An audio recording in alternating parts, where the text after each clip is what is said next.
बिस्मिल्लाहिर्रहमानिर्रहीम। हमारा जो आज का टॉपिक है वो है यूके के लेजिस्लेचर के ऊपर। यूके के लेजिस्लेचर में फिर हमने डिस्कस करना कि उसका लेजिस्लेचर कितने हाउसेस पे मुश्तमिल है और वो हाउसेस जो हैं उनकी कंपोजिशन क्या है, क्वालिफिकेशन क्या होगी। तो उसके पूरे हमने स्ट्रक्चर को डिस्कस करना है, उसकी पावर्स को डिस्कस करना है। तो सबसे पहले हम हाउस ऑफ कॉमन को डिस्कस करेंगे। ये lower house of UK legislature है। यूके के लेजिस्लेचर का ये लोअर हाउस है। हाउस ऑफ कॉमन की अगर हम बात करें, it is lower house of legislature. अगर हम हाउस ऑफ कॉमन की कंपोजिशन को देखें तो इसमें सिर्फ 650 मेंबर होते हैं, 650 मेंबर्स होते हैं। अगर इसकी टर्म्स की बात करें तो इसमें हर रिप्रेजेंटेटिव जो होता है ये 5 साल के लिए इलेक्ट होता है यूके के अंदर। और ये लोग जो होते हैं ये डायरेक्टली इलेक्टेड बाय यूके होता है, यूके पीपल्स होता है। इलेक्शन इन होल यूके, पूरे यूके के अंदर इलेक्शंस होते हैं और ये जो इलेक्टिबल्स होते हैं ये डायरेक्टली इलेक्ट होते हैं। अगर इनके क्वालिफिकेशंस को देखें तो मिनिमम जो इनकी एज है वो 25 ईयर्स होती है। Must be citizen of UK, they must not convicted by court of law, must not hold any other office of profit in the government.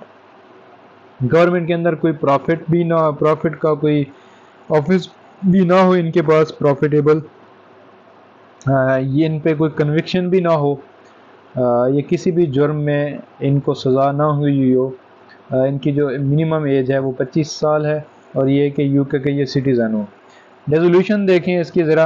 House of common can be dissolved earlier than 5 year by the crown by advice of PM. PM के advice पे ये जो house of common है ये dissolve भी हो सकता है, लेकिन पीएम एडवाइस करेगा क्राउन को, क्राउन फिर उस पर साइन करेगा। फंक्शंस को देखते हैं इसके ज़रा। सबसे पहले यूके के जो हाउस ऑफ कॉमन है इसके लेजिस्लेटिव फंक्शंस देखने हैं हमने। यूएस की एक बात बताता चलूँ, यूके का जो हाउस ऑफ कॉमन है इसके बारे में कहा जाता है कि most powerful house of the world. ये powerful legislative, powerful parliament of the world क्यों कहा जाता है इसको, इसके बारे में एक और भी है कि ये हर चीज़ कर सकता है सिवाय कि एक मर्द को औरत नहीं बना सकता और एक औरत को मर्द नहीं बना सकता। उसके अलावा ये जो चाहे कर सकता है। इतनी powerful parliament of the world है। हाउस ऑफ कॉमन की बात हो रही है। अच्छा, इसके फंक्शंस को अगर देखें तो लेजिस्लेटिव फंक्शन देखें, to make laws, to amend laws and to repeal laws by simple majority. ये देखें कि अब सिंपल मेजॉरिटी, वहाँ पे यूएस का जो था वो क्या था, एब्सोल्यूट मेजॉरिटी था। ये सिंपल मेजॉरिटी से आप लॉज पास कर सकते हो। House of common, house of जो कॉमन है makes law along with house of lords. ये जो हाउस ऑफ कॉमन है ये हाउस ऑफ लॉर्ड्स के साथ मिल के कवानीन साजी करता है, लॉ मेकिंग प्रोसीजर को कंप्लीट करता है। ये थी इसकी लेजिस्लेटिव पावर्स। और अब एग्जेक्टिव पावर्स के ऊपर आते हैं। They elect the PM through vote of confidence with absolute majority. जो पीएम है वो एब्सोल्यूट मेजॉरिटी के साथ इलेक्ट होता है पार्लियामेंट में से, हाउस ऑफ कॉमन्स में से। The cabinet must be from house of common और house of lord, but mostly from house of common. जो कैबिनेट है पीएम की, प्रेसिडेंट प्राइम मिनिस्टर की, वो भी हाउस ऑफ कॉमन से इलेक्ट होती है या फिर हाउस ऑफ लॉर्ड से, लेकिन मोस्ट ऑफ द टाइम ऐसे होता है कि जो लोअर हाउस है उसमें से कैबिनेट होती है। House of common can ask question from executive. ये एग्जेक्टिव से क्वेश्चनिंग भी कर सकते हैं किसी भी इशू के ऊपर, किसी भी प्रोजेक्ट के ऊपर, किसी भी पॉलिसी के ऊपर ये क्वेश्चनिंग उनसे कर सकते हैं। They are the answerable to house of common. If vote of no confidence against one minister, the entire cabinet will be dismissed. अगर वोट ऑफ नो कॉन्फिडेंस किसी एक मिनिस्टर के खिलाफ सक्सेसफुल होता है तो पूरी कैबिनेट जो है वो रिज़ाइन करती है।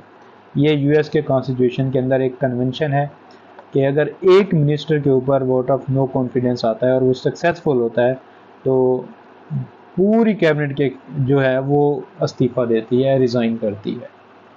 आगे देखते हैं डिप्लोमेटिक पावर्स को। अगर देखें, no such diplomatic powers, it controls executive and by this way